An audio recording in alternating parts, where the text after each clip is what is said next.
Do Evangelho segundo São Lucas. Naquele tempo Isabel ficou cheia do Espírito Santo e exclamou com voz forte, dizendo: Bendita és tu entre as mulheres e bendito o fruto do teu ventre. Como pude eu merecer a dita de vir até mim, a mãe do meu Senhor?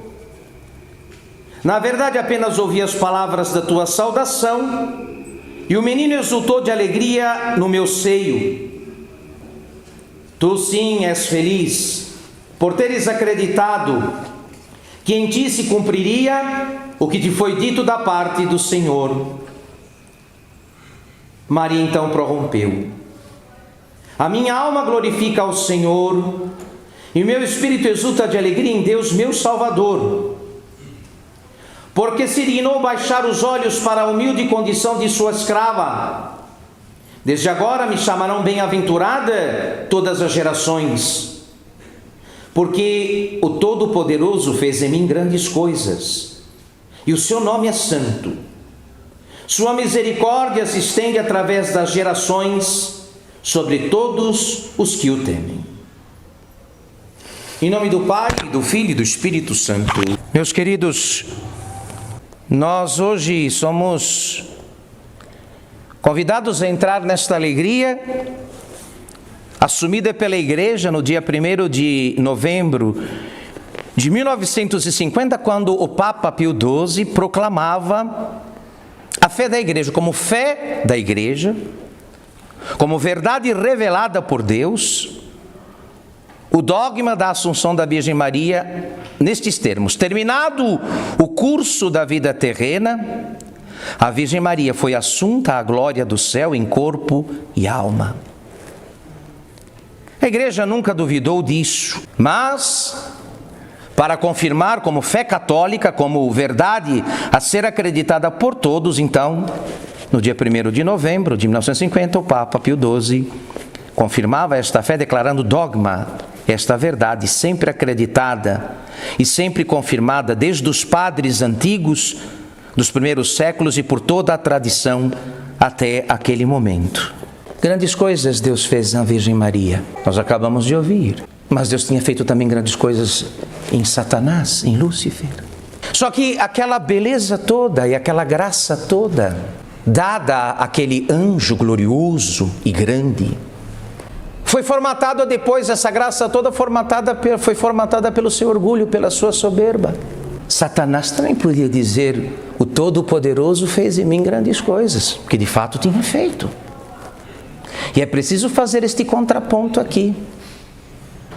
Não é a primeira vez que Deus faz coisas extraordinárias e grandes numa criatura sua. Satanás também ocupou uma vez o posto da criatura mais exaltada da criação. Os senhores sabem disso. Agora lhe faltou aquilo que dá liga à graça, para que ela produza o seu efeito, que é de unir a criatura ao Criador, que é de fundir, de unir a criatura com o Criador. Lhe faltou a humildade. Lhe faltou a humildade. A humildade atrai Deus. A humildade une a Deus. E a humildade é aquela virtude que nos mantém na verdade de que por nós mesmos nada somos, nada temos. A Virgem canta isso no seu hino. Ele olhou para a humildade de sua escrava, de sua serva, e fez em mim grandes coisas. A Virgem devolve tudo. Enquanto Satanás rouba tudo de Deus para si, a Virgem devolve tudo a Deus. Tudo que ela é e tudo que ela tem, e ela é muito e ela tem muito agora. O que ela é e o que ela tem enchem o céu de espanto, de pasmo. No entanto, ela não se apropria de nada. Tudo ela devolve ao seu proprietário e ao seu dono. Na outra margem desse rio está Satanás, que rouba absolutamente a Deus. E este é o pano de fundo, senhores e senhoras, da existência da Virgem Maria e agora da sua glorificação corpórea no céu. É o que pode, o que causa, o que produz a união com Deus quando não encontra obstáculos, quando não encontra resistências, quando não encontra desvios. Hoje o que vemos em Maria, na Virgem, o que vemos consumado e realizado na Virgem Maria é o destino de todos aqueles que creem. A Virgem já é o que ainda haveremos de ser. No entanto, só seremos o que ela já é se trilharmos o mesmo caminho que ela trilhou, que foi o de reconhecer humildemente que ela não era nada e que Deus era tudo. Por isso a vida dela se opõe radicalmente à de Lúcifer. Ela no Apocalipse está em oposição ao demônio. Apareceu um grande sinal no céu, uma mulher vestida de sol, coroada de 12 estrelas e pisando sobre a lua. E depois aparece o dragão contra ela.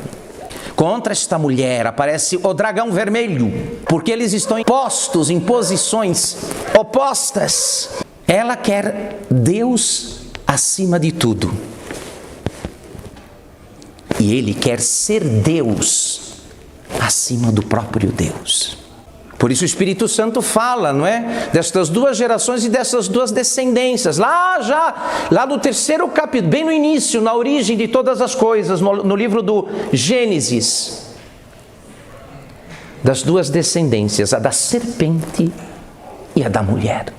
O mundo no qual nascemos e vivemos, infelizmente, elegeu há mais de 200 anos, aceitou a proposta de Satanás. Resolveu reverberar e ecoar com seu pai e mestre, o demônio, que também os homens embarcariam nisso. Também os homens viveriam sem Deus, contra Deus, e como se eles mesmos fossem deuses. As consequências estão aí todos os dias, não precisamos entrar no detalhe. Ambos, a Virgem Maria e o demônio, receberam graças especiais de Deus, mas só a Virgem permaneceu humilde. Só ela permaneceu humilde. E esse deve ser o nosso norte, senhores. Não é? O nosso anseio principal.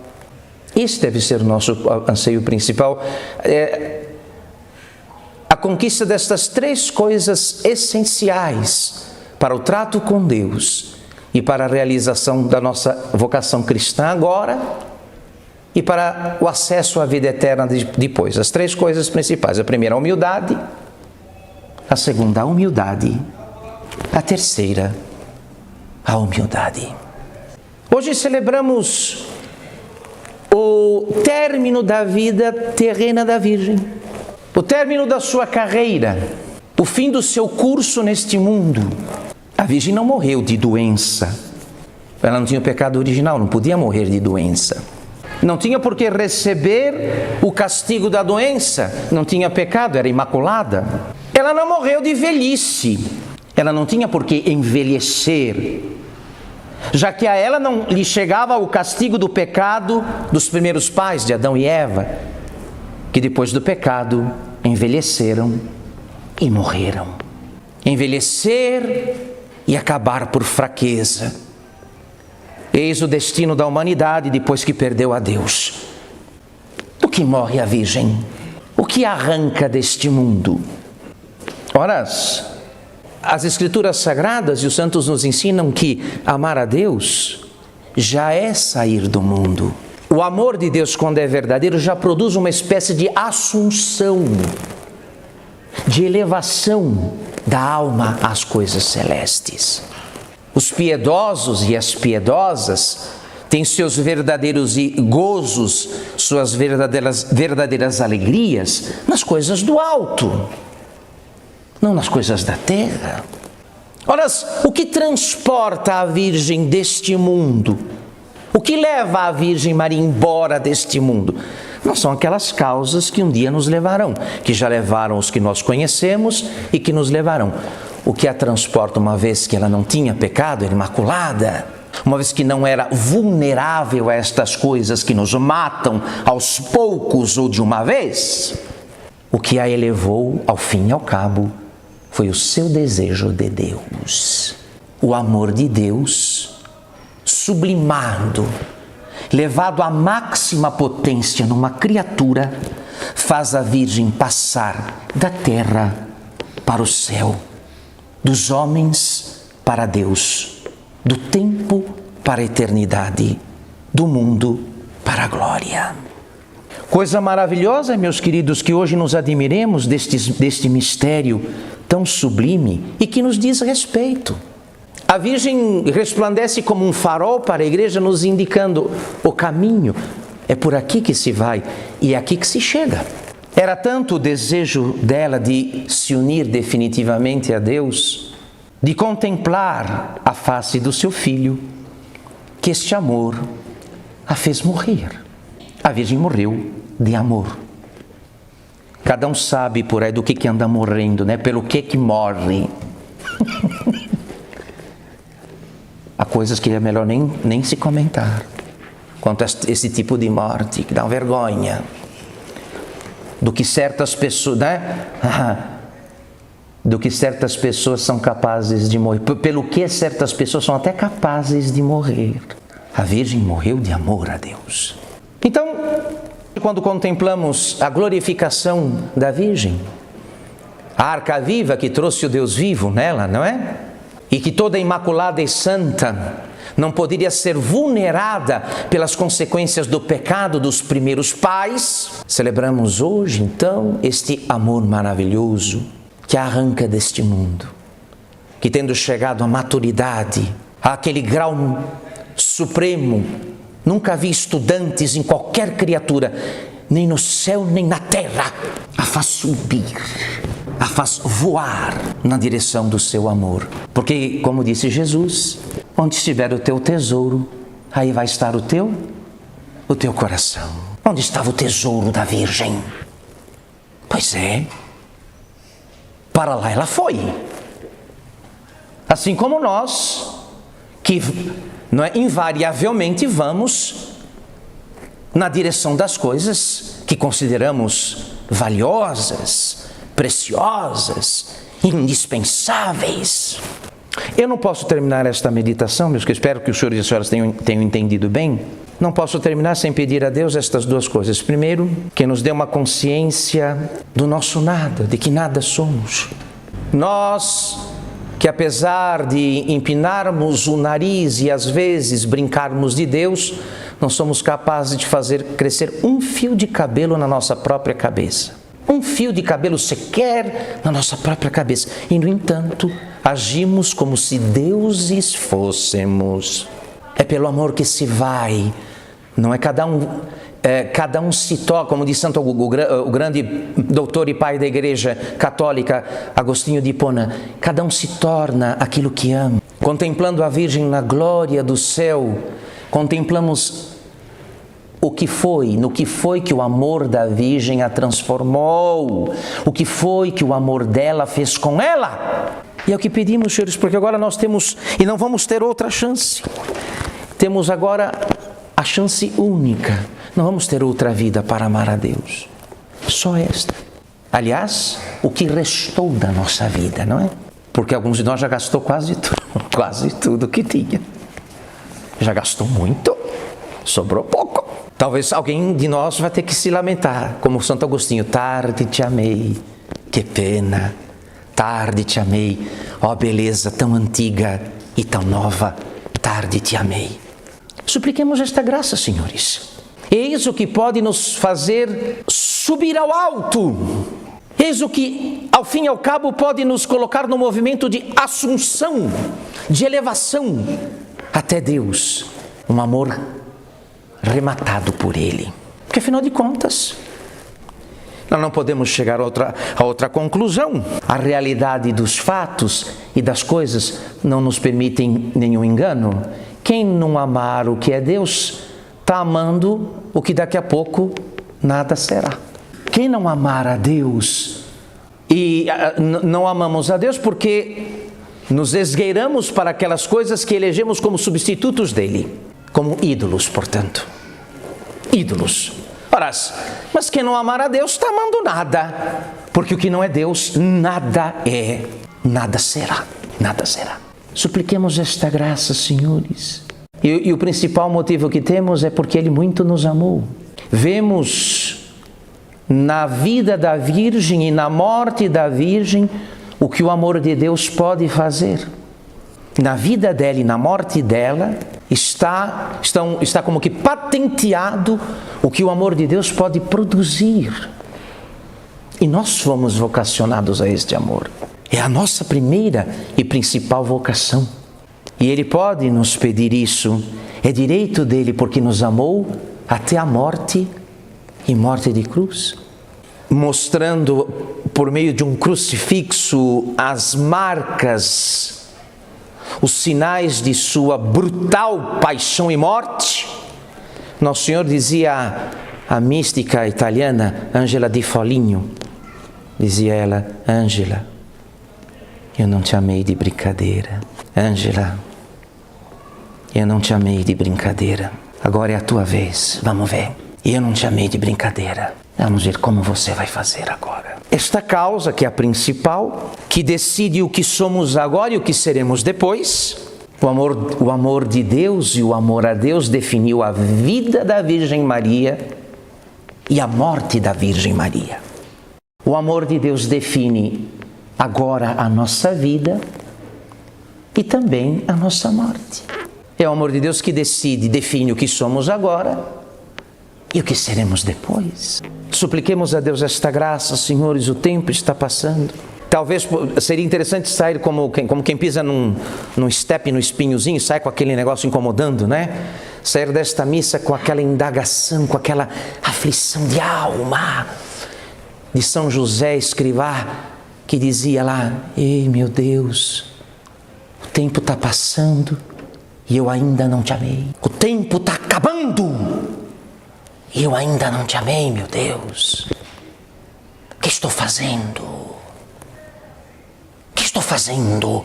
O tempo está passando e eu ainda não te amei. Qualquer coisa diante disso some. Qualquer outra preocupação ou questão são como essas estrelas que salpicam o firmamento à noite, mas que depois, quando o sol aparece de manhã, não podem mais ser vistas. Se os senhores querem saber se temos um problema, a única coisa que merece o apodo de problema é isso aqui. Quando vamos amar a Deus? Quando? É a graça que queremos pedir. Porque o mistério que hoje celebramos aqui, nesta liturgia mística da tradição da Igreja Católica, o que celebramos nesta liturgia não é outra coisa a não ser o efeito do amor de Deus. Quando o amor de Deus encontra a terra humilde de uma alma, o que é que este amor faz agora e o que é que ele produz depois? Eu quero recordar aos senhores, para fechar esta meditação, que quanto ao amor de Deus, aquele que amou a Virgem é o que nos ama agora. Não é um outro Deus, é o mesmo, que está muito interessado em que participemos da glória que este amor pode produzir um dia. Depende só de nós. Depende desta atenção e deste cuidado que São Bento havia exortado aos seus discípulos e aos seus monges quando colocou na regra beneditina: nada anteponham, nada coloquem acima do amor de Cristo. Não ponham nada, nem ninguém, nada nem ninguém acima do amor de Jesus Cristo. Era a síntese, a súmula da perfeição da vida monástica. Viver para o amor de Jesus, não permitir que nada se colocasse acima do amor de nosso Senhor. É isto que fez os santos. É isto que fez e que faz os verdadeiros amigos de Deus. Imaginem os senhores, fomos chamados a esta amizade e a esta intimidade. Mas que distinção, que honra para nós, que alegria. E hoje do céu nos acena esta mãe que, conhecendo nossa fraqueza, nossa debilidade, se dispõe a fazer o que for necessário para nos ajudar a chegar lá.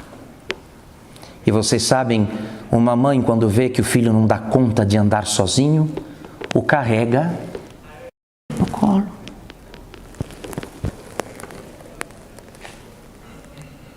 Boa parte dos senhores estão aqui porque tem uma ternura, um amor, uma devoção toda particular e especial pela Virgem. E é bom que tenham. A festa de hoje nos recorda também isto, que a Virgem Maria é aquele auxílio derradeiro e extremo que Deus concede aos que Ele quer salvar. E que sem esse auxílio não se salvarão jamais. Jamais. Portanto, senhores e senhoras, está agora, as coisas estão nas nossas mãos. O céu está aberto. Deus, através da Santíssima Virgem Maria, se dispõe a nos conceder tudo o que for necessário para que possamos, ao fim e ao cabo, realizar nossa vocação, que é o amor de Deus. Então fica bom aqui encerrar com aquela... Uma vez uma senhora piedosa, devota, chegou lá para São Tomás de Aquino, grande teólogo, Tomás de Aquino, e perguntou para ele: Frei Tomás, o que eu preciso para ser santa? Ele olhou para ela e falou: querer. A senhora quer ser, o que é preciso para ser santa, minha amiga? Querer. Querer. Mas um querer querido, não é? Como aquele tipo de doutrina que Santa Teresa d'Ávila dava para suas religiosas, que Deus só trata com as decisões decididas. Você sabe lá o que é uma decisão decidida?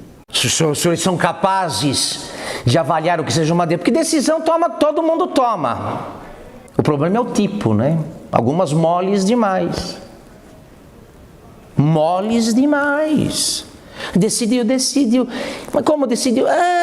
Meio assim, decidiu, um pouco assim, um pouco assado, um pouco sentado, um pouco deitado.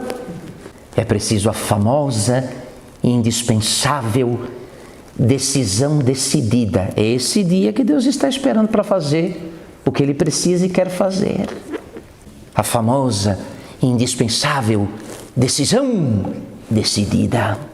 Então, se decidirmos por Deus, como a Virgem decidiu, desde sempre, vamos encontrar um Deus que desde sempre se decidiu por nós, pelos senhores e por mim. Só está esperando um sinal da nossa parte. Um sinal. Olha, já que está este. A sorte está lançada. Em nome do Pai, do Filho e do Espírito Santo.